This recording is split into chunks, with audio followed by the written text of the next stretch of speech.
అసలు మన 'రవితేజ' గారి పేరు వినగానే గుర్తొచ్చేది 'వెంకి', 'విక్రమార్కుడు', 'భద్ర', 'క్రాక్' అబ్బో! చెప్పుకోదగ్గ చాలా సినిమాలున్నాయి. కానీ రీసెంట్ టైమ్‌లో 'రవితేజ' గారికి ఒక్క మంచి సినిమా కూడా పడలేదు. అసలు 'ధమాకా' మూవీ తర్వాత 'రవితేజ' గారికి ఒక్క హిట్ కూడా పడలేదు. ఇక రీసెంట్‌గా వచ్చిన 'మిస్టర్ బచ్చన్' గాని, 'మాస్ జాతర' గాని, 'భరత మహాశైలకు విజ్ఞప్తి' గాని అన్ని డిసాస్టర్‌లు అయిపోయినాయి. అసలు 'రవితేజ' గారి నుండి ఒక మంచి సినిమా ఎప్పుడొస్తదని చాలా మంది వెచ్చిస్తున్నారు. ఇక ఎప్పుడైతే 'ఇరుముడు' మూవీ అనౌన్స్ చేశారో ఆ రోజు కాస్త నమ్మకం వచ్చింది.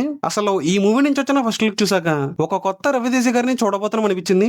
ఇక ఈ మూవీ నుంచి వచ్చిన టీజర్ గానీ, ట్రైలర్ గానీ చాలా ప్రామిసింగ్ గా ఉన్నాయి. ఇక ఈ మూవీలో 'మల్లెపూల పల్లకి' సాంగ్ కి ఏ రేంజ్ లో క్రేజ్ ఉందో మనందరికీ తెలుసు. అసలు ఈ మూవీ నుంచి వచ్చిన కంటెంట్ చూసాక ఇది కదా మనకు కావాల్సింది అనిపించింది.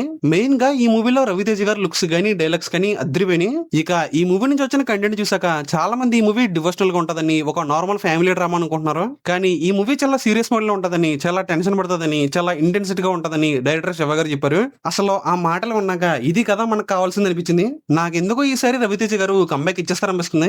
ఎందుకంటే ఈసారి న్యూ కాన్సెప్ట్ తో వస్తున్నారు. ఇక ఈ మూవీ ఆగస్ట్ 21 రిలీజ్ అవుతుంది. ఒకవేళ మూవీ బాగుంటే 'రవితేజ' గారు ఈసారి కంబ్యాక్ ఇచ్చేసినట్టే. ఇక ఈ మూవీతో 'రవితేజ' గారు కంబ్యాక్ ఇచ్చేస్తారంటారా? మీకేమనిపిస్తుందో కామెంట్ లో చెప్పండి. అలాగే మా వీడియోస్ మీకు నచ్చినట్లయితే లైక్ చేయండి, షేర్ చేయండి, అలాగే సబ్స్క్రైబ్ చేసుకోవడం మాత్రం మర్చిపోకండి.